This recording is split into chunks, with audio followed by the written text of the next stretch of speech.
Laurence de Villers, bonjour à Bonjour. vous, bienvenue sur France 24, vous êtes professeur à la Sorbonne, vous enseignez l'informatique appliquée aux sciences humaines et sociales, vous enseignez aussi l'intelligence Oui. artificielle, preuve que les temps ont changé, ça n'existait pas de mon époque. On va s'intéresser avec vous, parce que c'est un de vos domaines de recherche, à l'intelligence artificielle et à l'émotion. Je voudrais juste vous faire réagir à ce qu'a dit Emmanuel Macron en amont de ce sommet international qui se tient la semaine prochaine. La volonté de la France, ce serait de concurrencer les États-Unis et la Chine. Est-ce qu'on en a les moyens? Est-ce une bonne chose? Et à quel prix? D'un mot. Concurrencer, cela veut dire vendre plus ou ça veut dire aussi penser plus à ce qu'on en fait. Moi, je voudrais qu'on soit des acteurs concurrents avec une conscience écologique et une conscience sur l'éducation. Et on va y venir justement aussi à l'éducation. Je le disais en tout cas en préambule, vos travaux de recherche se sont concentrés notamment sur l'intelligence artificielle et les émotions. Est-ce qu'un robot, est-ce qu'une machine est capable de ressentir? On sait qu'elles peuvent faire plein de choses, ces machines, pour nous faciliter la vie, mais est-ce qu'elles peuvent nous égaler en matière d'émotion? Absolument pas, hein. Ce sont Donc vous des nous outils. rassurez. Voilà, je peux vous rassurer vraiment. À l'heure actuelle, avec les IA génératives, les IA prédictives que je connais bien, puisque j'ai travaillé, moi, pendant 30 ans sur ces différents objets qui sont les réseaux de neurones, qui permettent à des machines d'apprendre. On leur donne des formes assez simples et ils apprennent des fonctions qui imitent, en fait, la détection qu'on pourrait avoir de quelqu'un qui est en colère ou, au contraire, générer une voix de quelqu'un en colère. Mais ce sont des imitations. Mais pour pouvoir imiter, elle se base sur quoi? Sur une collecte de données? Sur Sur des une analyse données. faciale?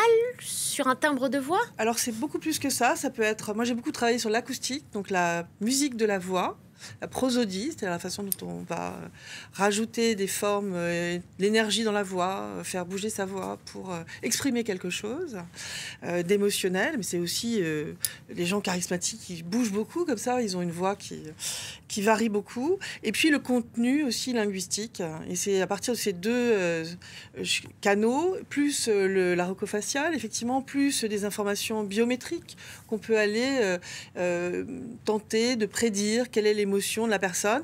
Alors, il faut faire attention en général. On a plusieurs émotions en même temps. On a des émotions très ténues, très fortes, un peu tout, mais dans la vie de tous les jours, c'est plutôt des mélanges d'émotions. Et ces systèmes sont vraiment très simples par rapport à ce qu'est l'humain. Et ça voudrait dire que ça pourrait être, comme le disent certains, des compagnons qui permettent quoi, de combler un vide affectif, de compenser une certaine détresse émotionnelle?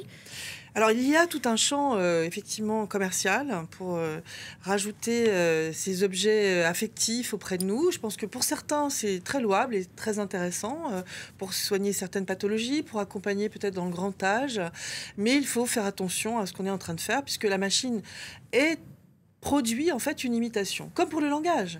C'est-à-dire que le ChatGPT nous a montré qu'il pouvait parler de façon assez proche du langage humain, voire pour certains avec une meilleure connaissance en fait de tout un tas de théories. Donc on est bluffé par cette parole non humaine. Mais je voudrais vraiment insister sur le fait que lorsque la machine calcule la production langagière, elle ne le fait sans aucune idée, sans aucune intention, sans aucune émotion, sans aucune information d'ordre moral.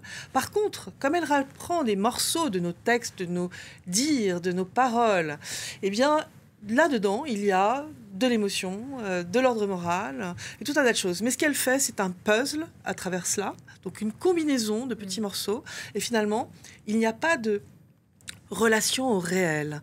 Et je voudrais dire à toutes les personnes qui utilisent ChatGPT, par exemple, attention, ce n'est pas un psy, ce n'est pas quelqu'un qui vous répond, c'est une machine qui va concaténer des bouts de puzzle. Donc, il n'y a pas d'idée derrière, et donc il n'y a pas vraiment d'aide. Alors justement, mais comment est-ce qu'on se fait accompagner pour mieux consommer, mieux utiliser ces outils sans tomber dans une dépendance? Parce qu'il est là le danger.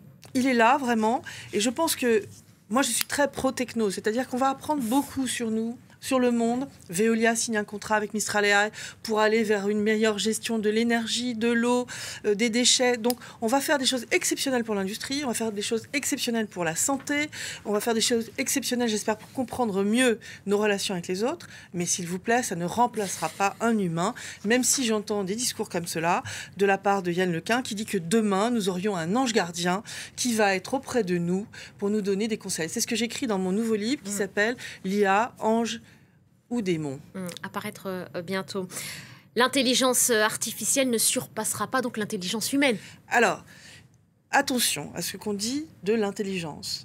La machine sera certainement plus précise que nous sur beaucoup de choses. Est-ce cela l'intelligence? Elle aura une intelligence livresque, mais elle n'aura pas une intelligence empathique, une intelligence du cœur, une intelligence de la compréhension du contexte dans lequel vous êtes. Ça sera très intelligent, mais d'une façon qu'il faut comprendre, c'est-à-dire l'agrégation de beaucoup de textes intelligents. Alors, attention, on voit bien les deux bords différents. Les États-Unis mettent énormément d'argent sur des systèmes qui moulinent tout Internet, avec des fake news dedans.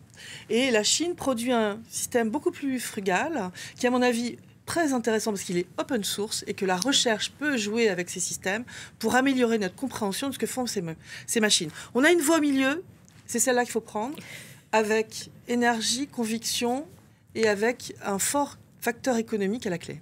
Il y a aussi une question, celle de l'éducation, et qui d'autre que l'enseignante que vous êtes pour y répondre? La ministre de l'Éducation, Elisabeth Borne, a annoncé le lancement d'un nouvel appel à projet à hauteur de 20 millions d'euros pour développer une IA dans l'éducation. Quel regard vous portez là-dessus? Est-ce que c'est compatible? On peut conjuguer IA et apprentissage?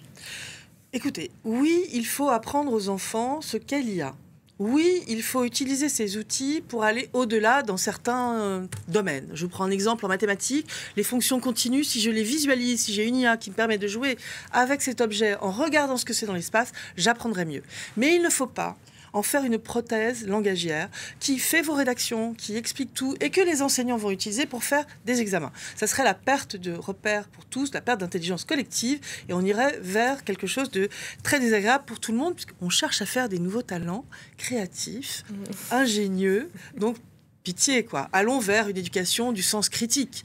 Et pour moi, dans l'éducation, et j'en parlerai très bientôt pour les nouveaux programmes qu'on essaie de mettre en œuvre, il faut absolument que dès la primaire, on explique ce que sont les concepts, les usages de l'IA, aux filles d'ailleurs, pour les encourager, et aux garçons, et puis qu'ensuite on les aide à coder un peu, mais qu'il reste aussi une partie de l'éducation absolument sans machine pour savoir ce qu'on peut faire juste avec notre intelligence humaine qui est infiniment plus habile, agile que ces systèmes. Et ce sera le mot de la fin, la conclusion, et on espère que le message est passé. Merci beaucoup, Laurence de Villers. Merci d'être passée par le plateau de France 24.